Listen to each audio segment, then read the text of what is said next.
શ્રી ગણેશાય નમઃ।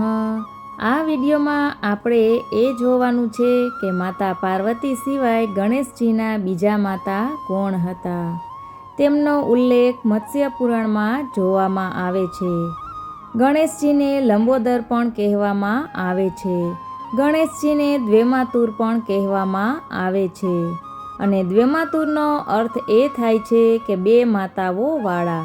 પાર્વતીના પુત્ર તરીકે જે જગ પ્રસિદ્ધ છે તે ગણપતિજી, પણ બીજી માતાની બાબતમાં મત્સ્ય પુરાણમાં તેનો ઉલ્લેખ આવે છે। આ ઉલ્લેખ અનુસાર પાર્વતીએ પોતાના મહેલમાંથી એક ગજ મુખવાળો મનુષ્ય બનાવીને તેની સાથે ક્રીડા કરવા લાગ્યા, જેના પર પાછળથી ગંગાજળ પડતા તેમાંથી એક સુંદર મજાનો પુરુષ પ્રગટ થયો, એટલે તેમના બીજા જનની તરીકે ગંગાને માન્યતા મળી છે અને તેના પુત્રના રૂપમાં ગાંગેય તરીકે પણ ઓળખવામાં આવે છે। જો તમને આજે ખબર પડી હોય તો કોમેન્ટમાં જય શ્રી ગણેશ અવશ્ય લખજો। વિડીયોને શેર અવશ્ય કરજો। ધન્યવાદ।